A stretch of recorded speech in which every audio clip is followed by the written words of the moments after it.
Hey everybody, so we are going to be talking about something called arithmetic sequences.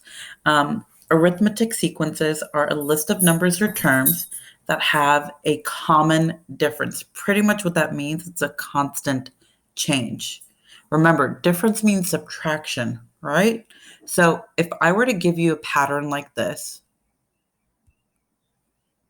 right here, you could tell me what the next three terms are.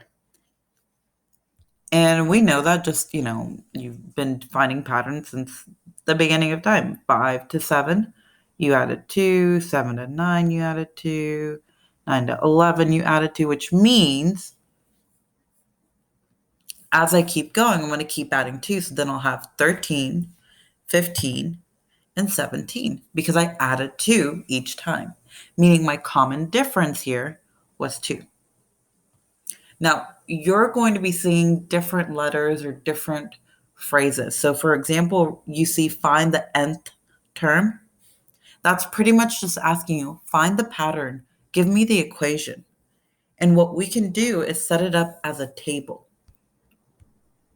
Now, what's going to end up happening is that instead of using term, we might say that this is n right here. That's our term number, right? So this is going to be n. And the sequence part right here, this is a sub n. Your input and your output are going to have different names, n and a sub n. When I say sub, I mean subscript because it's going to be below the a. So a sub 1 is going to be the first term. A sub 1 for this one was 5. A sub 2 is the second term, which means it was 7 for this one. A sub 5, we know, would be 13. A sub 7 would be 17 in this case. If we were to keep going, you could tell me what the next sequence was. Now, something that usually helps me for the nth term, right, is going to be any. That's why it's got the n in it. So this could tell you what any term in an equation is. I get that I'm just asking you for the next three, but if I asked you for the 150th, you're not going to sit there and go next, and you're not going to keep filling in all of these blanks for 150 of them. Ain't nobody got time for that. So that's why, as mathematicians, because remember, we're lazy, we come up with formulas. So here's how your formula is going to work for this. First, we've already found what the common difference is, which was you were adding 2 each time. So the common difference is 2. And we're going to set it up like linear equations because you are adding something each time or subtracting sometimes. You're going to use the common difference to go backwards to find the term before one or the zero term. And I know that's like breaking the rules. We're going to find the zero term, but think about it. Our y-intercept, that's when our x value is equal to 0 here, right here.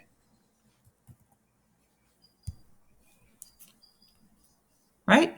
So that's what we're going to end up using. And we're going to go backwards. We're going to cheat the system, and it's okay.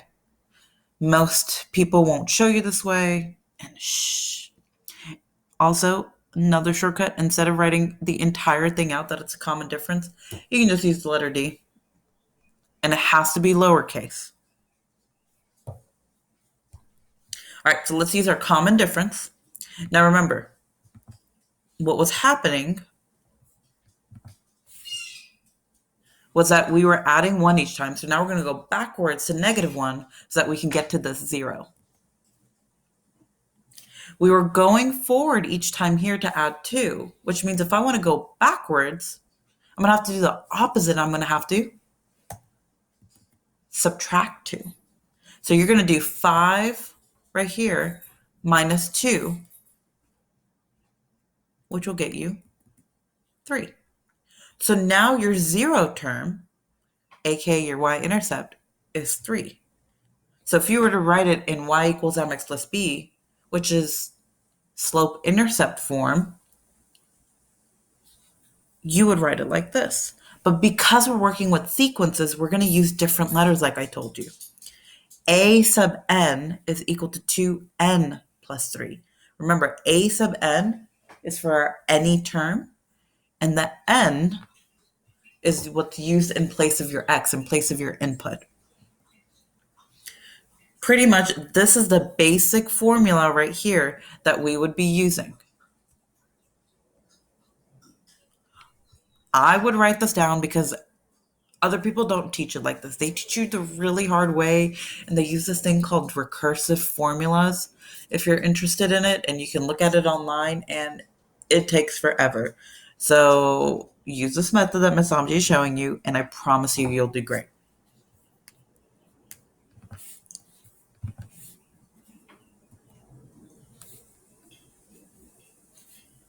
Now, you can use this expression to find a specific term. What that means is if I've got a sub n equals 2n plus 3, if I've got my formula, then, and say I'm being asked to find the 20th term in the sequence. Remember, I ain't gonna sit there and draw out all the blanks and fill them in. I don't got time for that. It means that your n value is 20. So all we're going to do is substitute n with 20 in our equation. So now it becomes a sub 20 equals 2 times whatever our n is plus 3. Remember, our n was 20. So now you just have to do PEMDAS. And we're going to do 2 times 20, which is going to give you 40. You add 3. So a sub 20, your 20th term, is 43. And it's really just that easy. You're dropping things into the equation.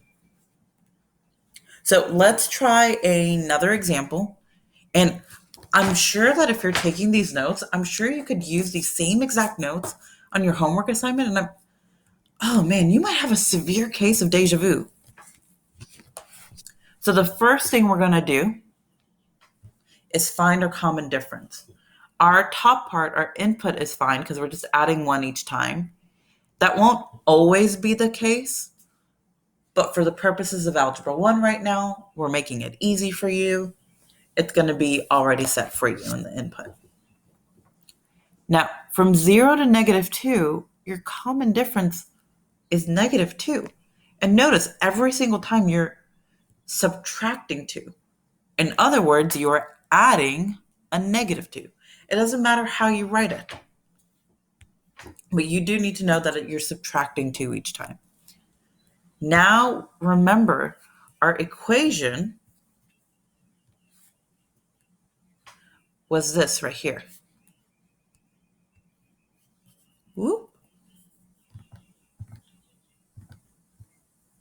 A sub n equals dn plus a sub 0. So we need to find this right here and this right here. We already got our common difference, which was -2, which means we can already start writing our equations. We know it's going to be -2